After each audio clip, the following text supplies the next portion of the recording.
خوفوں نے کام کیا تو پوروں کو ہلاک کرے گا۔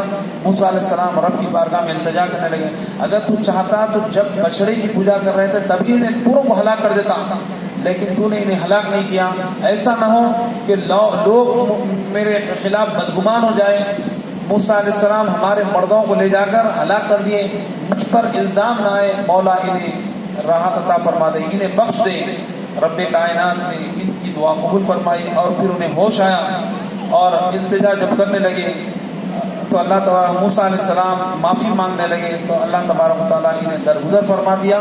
تو ہمارے لیے اس دنیا کی زندگی میں اور ہمارے لیے اس دنیا کی زندگی میں بھی بھلائی لکھے اور آخرت میں بھی بے شک ہم تیری طرف تائب و راغب ہو چکے۔ ارشاد ہوا اور میں اپنا عذاب جسے چاہتا ہوں اسے پہنچاتا ہوں اور میری رحمت ہر چیز پر وسیع ہے، سو میں عنقریب اس رحمت کو ان لوگوں کے لیے لکھ دوں گا جو پرہیزگاری اختیار کرتے ہیں اور زکوٰۃ دیتے ہیں، اور وہی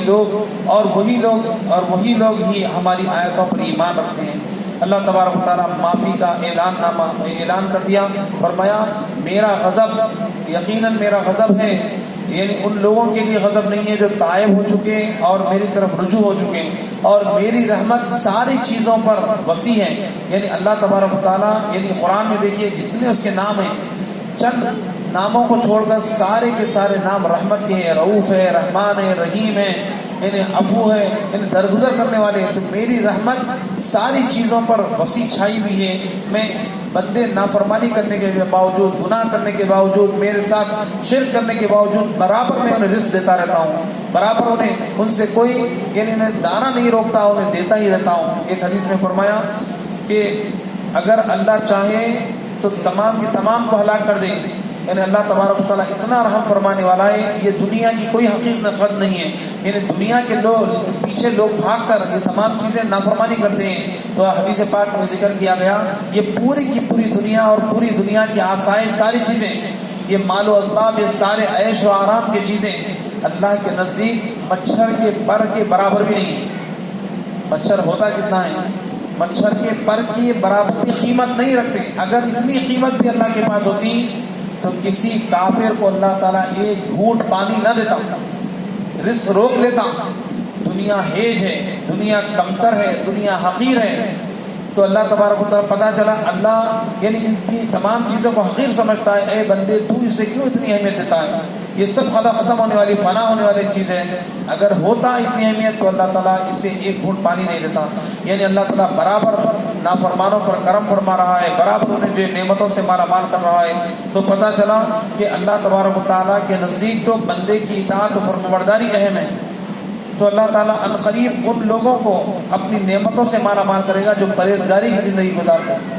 قرآن کے ذریعے قرآن پڑھنے سے بندہ پرہیزگار ہوتا ہے، اللہ کی اطاعت، اللہ کی عبادت میں، اللہ کی فرمانبرداری میں بندہ اللہ کے قریب ہوتا ہے اور زکوٰۃ دیتے رہتا ہے۔ اور وہی لوگ ہیں جو ہماری آیتوں پر ایمان رکھتے ہیں، ان پر اللہ اپنی رحمت وسیع کر دیتا ہے۔ یہاں پر عبادت کا بھی ذکر کیا گیا، جسمانی عبادت کا بھی ذکر کیا، مالی عبادت کا بھی ذکر کیا گیا۔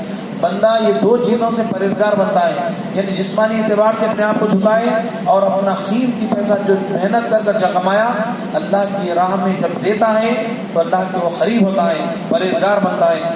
تو راہ خدا میں مال کے ذریعے بھی عبادت کا پیشکش کریں اور جسمانی اعتبار سے بھی جھکیں۔ کتنا بہترین یعنی موقع ہے کہ اللہ تبارک و تعالیٰ کے اس کلام کو ہمیں سننے کی اللہ نے توفیق عطا فرمایا۔ کلام رات میں پڑھ رہے ہیں، دن میں اس کے کلام کو اپنی زبان میں سمجھ رہے ہیں، اور پھر عصر کے بعد اس کے ذکر کی نام کو بلند کر رہے ہیں۔ یہ ساری چیزیں یقیناً اللہ کے قرب کا ذریعہ ہیں، اور یہ وہ لوگ ہیں جو اس رسول کی پیروی کرتے ہیں جو امی لقب کے نبی ہیں۔ اب حضور کی طرف آیا، یعنی کون لوگ ہیں جن پر اللہ کرم فرماتا ہے، جو لوگ پرہیزگار ہیں، جو اپنا مال راہ خدا میں خرچ کرتے ہیں۔ یہ وہ لوگ ہیں جو اس رسول کی پیروی کرتے ہیں جو امی لقب ہے۔ امی کہتے ہیں نہیں پڑھے لکھے، کسی سے نہ پڑھے لکھے، تو امی کا لفظ اصل میں ماں کی طرف جاتا ہے، یعنی جس طرح ماں یعنی ماں اصل ہوتی ہے، انسان کی اصل ماں ہوتی ہے، اس سے پوری نسل پھیلتی ہے۔ تو اسی طرح خورا مکے کی جو ام الخرا کہا گیا، دنیا کا پہلی سرزمین، دنیا کی پہلی بستی مکے کا ایک نام ام القریٰ ہے. تو حضور کو بھی اب اگر زبان یہ نہیں پڑھے لکھے اگر کہتے ہیں، بظاہر اگر دیکھا جائے تو حضور کسی سے نہیں پڑھے، کوئی آپ کا استاد نہیں سوائے رب کے، کسی سے نہیں پڑھ کر امی ہو کر علم سکھانا سب کے بس کی بات ہے. حضور پوری کائنات کو، پوری دنیا والوں کو علم بانٹ رہے ہیں. 1400 سال 1450 سال پہلے اللہ کے رسول نے جو کہا آج وہ ہو رہا ہے. قیامت کی نشانی اللہ کے رسول نے بیان فرمائی. تو امی اگر ظاہری معنی لے تو یعنی نازیبہ ہوگا. امی کا بہت سے توجیہ کی گئی. ام القریٰ اصل یعنی پوری انسانیت کی اصل. امی سے امت بھی کہا گیا. جس طرح مکتن ہے اس میں کی تا نکل گئی، مکے کے رہنے والے کو مکی کہتے ہیں. مدینتن نام ہے لیکن کہتے ہیں مدنی. کون ہے؟